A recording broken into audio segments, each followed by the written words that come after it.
అందరికీ నమస్కారం. ఈరోజు మీ అందరికీ నేను వినిపించబోయే కథ పలుకే బంగారమాయన. రచయిత అప్పరాజు నాగజ్యోతి గారు. ఇక కథలోకి వెళితే, నాన్న, నువ్వు కొనే ప్రతి వస్తువు నానమ్మ కోసమేనా? కొత్త ఏసీని అమ్మ గదిలో బిగించమంటూ నేను పనివాళ్లతో చెబుతుంటే విన్న మా అబ్బాయి శైలేష్ తన అయిష్టతని బాహాటంగా ప్రదర్శించేసి విసురుగా బయటకెళ్ళిపోయాడు. కొడుకు మాటలు బిగ్గరగా వినిపిస్తుంటే వంటింట్లో నుండి హాల్లోకొచ్చిన కోమలితో పెద్దంతరం చిన్నంతరం లేకుండా ఎంత పెడసరంగా మాట్లాడుతున్నాడో చూడు అన్నాను నేను కోపంగా. వాడన్న దాంట్లోనూ నిజం ఉంది కదండి. 6 నెలల క్రితం ప్లాస్మా టీవీ కొంటున్నారని చెప్పగానే ఫ్రెండ్స్తో కలిసి సరదాగా అందులో క్రికెట్ మ్యాచ్లు చూడొచ్చని వాడు ఆశపడ్డాడు. తీరా చూస్తే మా అమ్మకి చత్వారం ఉంది, పెద్ద స్క్రీన్స్ పైన బొమ్మలు బాగా కనపడతాయి అంటూ దాన్ని కాస్త తీసుకెళ్ళి అత్తయ్య గారి గదిలో పెట్టించారు. ఇలా ప్రతి విషయంలో ప్రథమ తాంబూలాన్ని మీ అమ్మగారికే అందిస్తుంటే ఇంట్లో మిగతా వాళ్ళకి మండదా మరి? ఓ పక్కన కొడుకుని సమర్థిస్తూనే పనిలో పనిగా తన అక్కసుని వెల్లడించింది మా ఆవిడ. నా చిన్నతనాన్నే నాన్న చనిపోతే ఎన్నో ప్రయాసల కోర్చి పెంచి పెద్ద చేసిన మా అమ్మకి ఈ మాత్రమైన సౌకర్యాలని కల్పించడం కొడుకుగా నా విధి. అది మాత్రమే కాదు, అమ్మ గదిలోనే అన్ని ఏర్పాట్లు ఉంటే అమ్మకిక గది దాటి బయటకొచ్చే అవసరం ఉండదు కోమలి. దాంతో ఆవిడ ప్రాణానికి హాయిగా ఉంటుంది, నీకు వెసులుబాటుగా ఉంటుంది. చీటికి మాటికి అమ్మ హాల్లో తచ్చాడుతూ ఉంటే నీ ప్రైవసీకి ఇబ్బంది కలిగిందని చిర్రుబుర్రులాడుతూ కంప్లైంట్లు చేసేది నువ్వేగా, కాదంటావా? ఆ మాట నిజమేలేండి. అత్తయ్య గారు హాల్లోకొచ్చి ప్రతి విషయాన్ని ఆరాలు తీస్తుంటే నాకు మహా చిరాకొచ్చేస్తుంది. పోనీ ఆవిడ అంతటితో ఆగినా సర్దుకుందును, కానీ అక్కడే సోఫాలో కూర్చొని నా కోసం వచ్చే ఫ్రెండ్స్ అందరితోనూ బాతాఖానీ పెట్టుకుంటారు. ఇంకా మన రిషిగాడు కనిపించడం ఆలస్యం. వాడి చెవిలో జోరీగలాగా దూరి ఏవేవో నీతి బోధలు చేస్తూనే ఉంటారు. అవన్నీ వాడికి నచ్చవు. అలాగని పెద్ద ఆవిడనేమీ అనలేక నా మీద ఎగురుతాడు. ఈ గోలంతా పడే కంటే మీరన్నట్టుగా ఆవిడకి గదిలోనే అన్ని ఏర్పాట్లు చేయడమే ఉత్తమం. అయినా మీ చాదస్తమే కానీ అత్తయ్య గారి కోసం మీరు ఇన్ని చేస్తున్నా నాకైతే ఆవిడ మొహంలో ఏనాడు పిసరంతైనా సంతృప్తి కనిపించదు. ఆవిడ నోటి నుండి మీ గురించిన ఒక చిన్న పొగడతా వినిపించదు. పలుకే బంగారమాయన అన్నట్టు ఎప్పుడూ మూతి బిగించుకొనే కూర్చుంటారు. తను చెప్పవలసింది చెప్పేసి తిరిగి వంటింట్లోకి వెళ్ళిపోయింది కోమలి. అమ్మ గురించి చివర్లో తన అన్న మాటలు నాకు అప్రియంగా అనిపించినా ఆ క్షణాన వాటిని నేనంతగా పట్టించుకోలేదు. అయితే ఏసీ ఫిట్ చేయడం పూర్తయ్యాక అమ్మ గదిలోకి వెళ్ళి రిమోట్తో టెంపరేచర్ సెట్ చేసి మలయ మారుతంలా వీచిన చల్లగాలిని ఆస్వాదిస్తూ, అమ్మ ఏసీ బాగా పనిచేస్తోంది కదూ అన్న నా మాటలకి అవునన్నట్లుగా కేవలం తలాడించి ఊరుకున్న అమ్మ మోములో నేనాశించిన ఆనందం కనిపించనప్పుడు అమ్మ గురించి కోమలి చేసిన వ్యాఖ్యానంలో నిజం లేకపోలేదు అనిపించింది. ఆ తర్వాత మాట్లాడేటందుకు ఇంక ఏమీ లేదన్నట్టుగా నిర్లిప్తంగా టేబుల్ పైనున్న భగవద్గీతని అందుకుంటున్న అమ్మతో సంభాషణని పొడిగించడం ఇబ్బందిగా తోచి అక్కడి నుండి బయటకొచ్చేసి హాల్లో సోఫాలో కూర్చున్నాను. నేను హాల్లోకి రావడం చూసిన కోమలి, ఏమండి, మన ఇంటికి కొత్త ఏసీ వచ్చిన శుభ సందర్భంలో మీకు ఇష్టమైన గులాబ్ జామ్ చేశాను, తినండి అంటూ చేతికివ్వగా అందుకొని తినబోతూ అమ్మకిచ్చావా కోమలి అని అడిగాను. ఆవిడకి పెట్టకపోతే మీరు ఊరుకుంటారా మహానుభావా? ఆ గదిలోకి ముందుగా సప్లై చేశాకే మీకిస్తున్నానులేండి కాస్త కినుకగా అంది కోమలి. ఏ మాట కామాటే చెప్పాలి. అప్పుడప్పుడు కోమలి నాపైన అమ్మపైన చెనుకులని విసురుతుందే కానీ అమ్మకి ఏ విషయంలోనూ లోటు రానియదు. అందుకే తనపైన అమితమైన ప్రేమ పొంగుకురాగా, శిల్పారామం చూడాలని ఎప్పటి నుండో అడుగుతున్నావుగా, త్వరగా తయారైరా, వెళ్ళి వద్దాం అనగానే కోమలి మొహం 1000 వాట్ల బల్బులా వెలిగిపోయింది. ఇదిగో ఇప్పుడే చిటికెలో వచ్చేస్తాను అంటూనే నా బుగ్గపైన గట్టిగా ముద్దు పెట్టేసి బెడ్రూంలోకి పరిగెత్తింది. తనంతే అల్పసంతోషి, చిన్న చిన్న వాటికే సంబరపడిపోతుంది. ఆ ఆనందాన్ని అప్పటికప్పుడే ఇలా ఏదో ఒక చర్య ద్వారా ప్రదర్శించేసి నా మనసుని దోచుకుంటుంది. అమ్మ కూడా ఎప్పుడూ అలా మౌనంగా ఏదో కోల్పోయిన దానిలా నిర్వేదంగా ఉండకపోతే అప్పుడప్పుడైనా కోమలిలాగా చక్కగా తన సంతోషాన్ని మాటల్లోనో చేతల్లోనో వ్యక్తం చేస్తే బాగుండును కదా. శిల్పారామంలో చూడవలసినవన్నీ చూసేసి ఇంటికి బయలుదేరుతుండగా హఠాత్తుగా వెనక నుండి నా భుజం మీద చేయి పడటంతో ఉలిక్కిపడి చూస్తే అక్కడ నా చిన్ననాటి స్నేహితుడు కనిపించాడు. అరే కిరీటి, నువ్వేమిటిరా ఇక్కడ అంటూనే ఆనందంగా వాడిని కౌగిలించుకున్నాను. చెన్నై నుండి ట్రాన్స్ఫర్ మీద ఇక్కడికొచ్చి 2 నెలలైంది సాయి. ఆఫీస్ పనుల్లో బిజీగా ఉండటం వల్ల ఇంతదాకా నిన్ను కలవలేకపోయాను. వీలు చూసుకొని మీ ఇంటికి రావాలనే అనుకుంటున్నాను. ఇంతలో ఇలా కలిశాం. అన్నట్టు మా ఇల్లు ఇక్కడికి దగ్గరలోనే ఉంది. నాతో పాటు మా ఇంటికి రండి. అమ్మ ఎప్పుడూ మిమ్మల్ని గుర్తు చేసుకుంటూనే ఉంటుంది అన్నాడు కిరీటి. అలాగేరా అంటూనే కోమలి వైపు తిరిగి, కోమలి, వీడు నా ఫ్రెండ్ కిరీటి. మేము తణుకులో ఉన్నప్పుడు మావి పక్కపక్క ఇల్లు. వీడు నేను అక్కడ 6 సంవత్సరాలు కలిసి చదువుకున్నాం. తను మన పెళ్ళికి కూడా వచ్చాడు అంటూ పరిచయం చేశాను. ఆ తర్వాత కిరీటితో కలిసి వాళ్ళ ఇంటికి బయలుదేరాము. చెప్పులని ఓ వారగా వదిలి హాల్లోకి అడుగు పెట్టగానే అక్కడ సోఫాలో కూర్చున్న యశోద పిన్నిని వెంటనే గుర్తుపట్టాను. అమ్మా, ఎవరొచ్చారో చూడు అన్న కిరీటి మాటలకి కళ్ళజోడు సరిచేసుకొని నా మొహంలోకి 2 క్షణాల పాటు తేరిపారా చూశాక, ఎవరది? సాయిరాం కదూ, చాన్నాళ్ళకి కనిపించావు. బాగున్నావా బాబు? ఇందిరక్క ఎలా ఉంది అంటూ ఆప్యాయంగా పలకరించింది యశోద పిన్ని. అందరం బాగున్నాం పిన్ని, నువ్వెలా ఉన్నావు? నాకేం, నిక్షేపంలా ఉన్నాను. బంగారం లాంటి కొడుకు, నెత్తిన పెట్టుకొని చూసుకునే కోడలు పిల్ల, ముద్దులు మూటకట్టే మనవరాలు అంటూ నిండుగా చెప్పిన పిన్ని కళ్ళల్లో కనిపించిన సంతృప్తికి నాకు చాలా సంతోషం వేసింది. అమ్మ కళ్ళలో ఇటువంటి ఆనందం ఎందుకు కానరాదో. కాసేపు ముగ్గురం కలిసి తణుకులో జ్ఞాపకాలను నెమరేసుకుంటుంటే కోమలి శ్రోతలా వింటూ కూర్చుంది. ఇంతలో సడన్గా ఏదో గుర్తుకురాగా, ఏరా కిరీటి, ఈవేళ శిల్పారామం మేనేజర్ని కలవాలన్నావుగా, కలిశావా అన్న పిన్ని ప్రశ్నకు ఆ పని పూర్తి చేసుకొని తిరిగొస్తుంటేనే అనుకోకుండా అక్కడ మన సాయి కనిపించాడమ్మా అని చెప్పాడు కిరీటి. ఆ తల్లి కొడుకుల సంభాషణ నాలో ఆశ్చర్యాన్ని నింపింది. కిరీటి తన ఆఫీస్కి సంబంధించిన విషయాలని కూడా తల్లితో చెప్పుకోవడం చిత్రంగా అనిపించింది. నా మటుకు నేను అమ్మతో ఇలాంటివి పెద్దగా మాట్లాడను.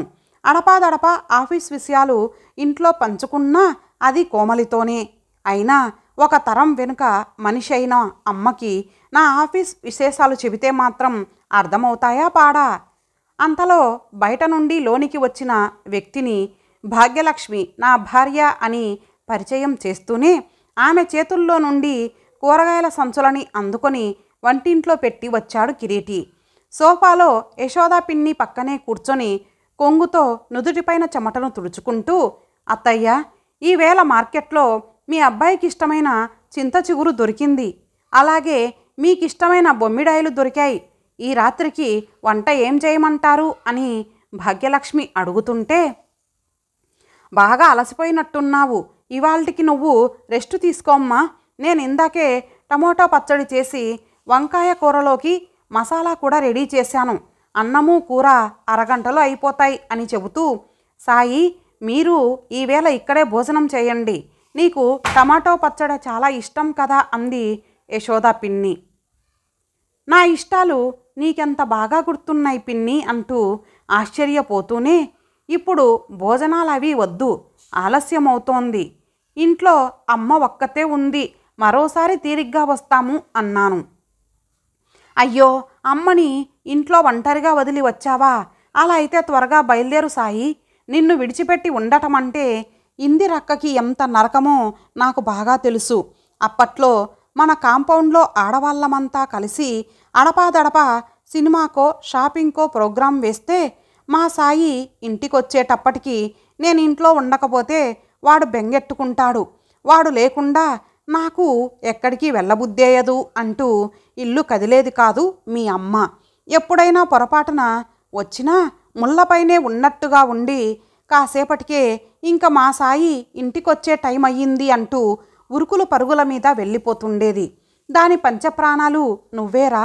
నువ్వు మీ అమ్మ కళ్ళెదుట మసలుతూ 4 మాటలు దాంతో నవ్వుతూ మాట్లాడితే చాలు, దాని మనసు పొంగిపోతుంది. మీరు ఇంటి నుండి బయలుదేరి ఎంతసేపు అయ్యిందో ఏమో. త్వరగా వెళ్ళు బాబు. అయినా అమ్మని కూడా తీసుకొచ్చుంటే బాగుండేది కదరా. తను కదలలేని పరిస్థితుల్లో కానీ లేదు కదా అంటూ ఆందోళన పడింది యశోద పిన్ని. పిన్ని మాటలు నాలో నిద్రాణమైన బాల్య జ్ఞాపకాలని తట్టిలేపాయి. నిజమే, నా చిన్నతనంలో నేను ప్రతీదీ అమ్మతోనే పంచుకునేవాడిని. స్కూల్ నుండి నేను ఇంటికి తిరిగొచ్చే వేళకి అమ్మ ఇంట్లో ఉండకపోతే నాకు అస్సలు తోచేది కాదు.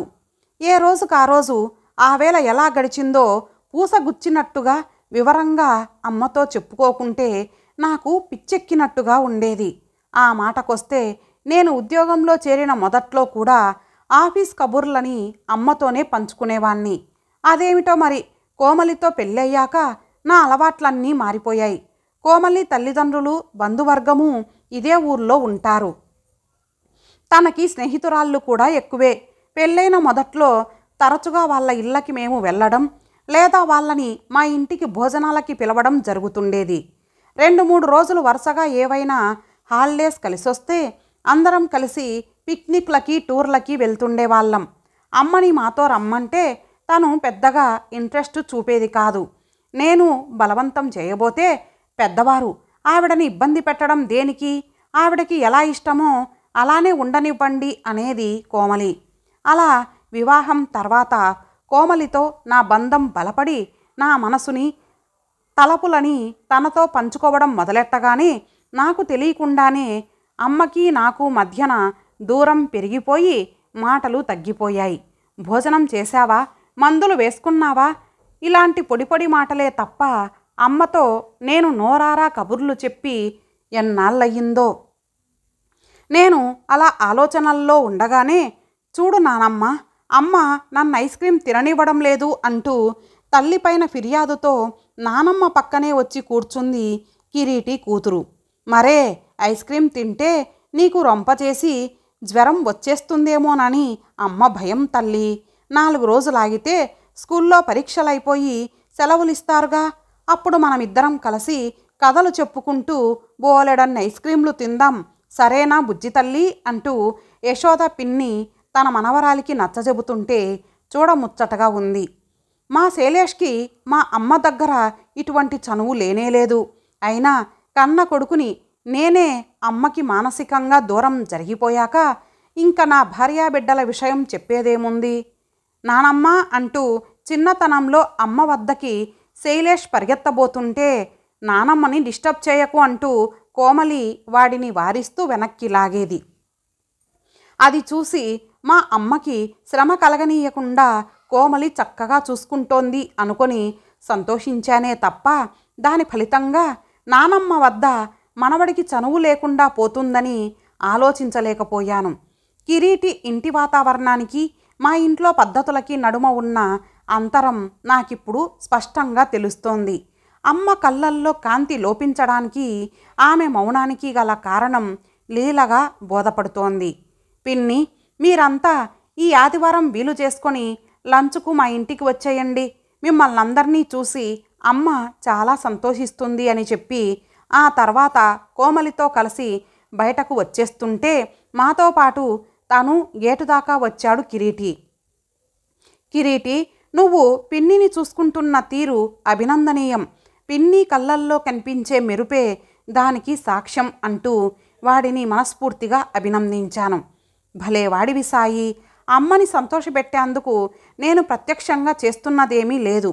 నా ఎరుకలో చాలామంది వాళ్ళ తల్లిదండ్రుల కోసం అన్ని వసతులతో కూడిన ప్రత్యేకమైన గదులను ఏర్పాటు చేయడం నాకు తెలుసు. నా ఆర్థిక పరిస్థితి దృష్ట్యా నేను అమ్మ కోసం అలాంటి సౌకర్యాలేవి అమర్చలేకపోయానన్న విషయం నన్నెప్పుడూ బాధిస్తూనే ఉంటుంది. అదే మాట అమ్మతో అంటే, అందరు కొడుకుల్లా నువ్వు నీ ఇంట్లో ప్రత్యేకమైన గదిని ఇవ్వకపోతే ఏమిటి? నీ గుండెల్లో నాకు ప్రత్యేకమైన చోటునిచ్చావు, అది చాలదు ఈ అమ్మకి? కృష్ణారామ అంటూ ఇంట్లో ఓ మూలన పడుండే ముసలమ్మతో మాటలేమిటిలే అనుకోకుండా ప్రతిరోజు వీలు చేసుకొని నా దగ్గర కూర్చొని నీ కష్టం సుఖం చెప్పుకుంటావు, నా సలహాలు అడుగుతావు. నేను నోరు తెరిచి చెప్పకుండానే నా అవసరాలు తెలుసుకుంటావు. అడ్డాలనాడు బిడ్డలు కానీ గడ్డాలనాడా అన్నట్టు కాకుండా ఇప్పటికీ చిన్ననాటి కిరీటిలాగే నాతో మసలుకుంటావు. ఏ తల్లికైనా ఇంతకంటే కావలసింది ఏముంటుందిరా అంటుంది అమ్మ. నిజమే కదా సాయి, ఇంట్లో పెద్దవాళ్ల ఉనికిని గుర్తించి నోరారా పలకరిస్తే చాలు పొంగిపోతారు.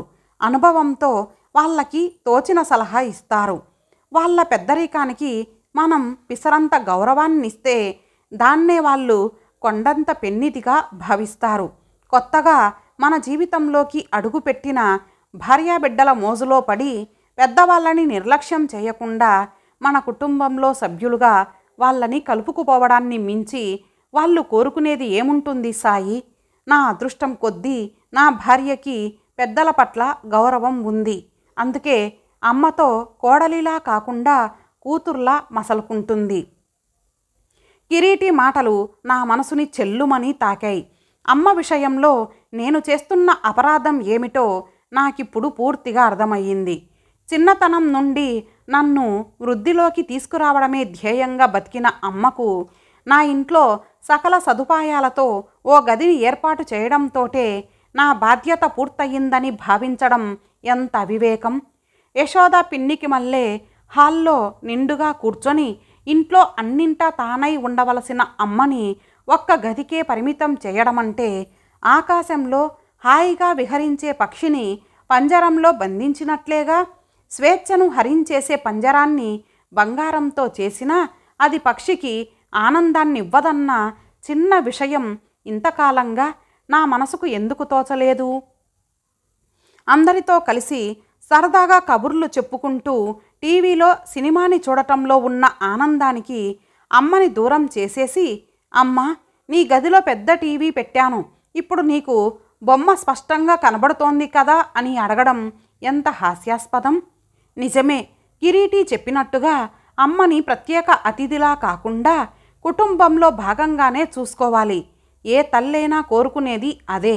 అలా కాకుండా కేవలం ఆధునిక సౌకర్యాలన్నీ అమర్చేసి సరదాలని సంతోషాలని తన సమయాన్ని భార్యాబిడ్డలతోనే పంచుకునే నాలాంటి కొడుకు సమక్షం ఏ తల్లికి మాత్రం సంతృప్తినిస్తుంది?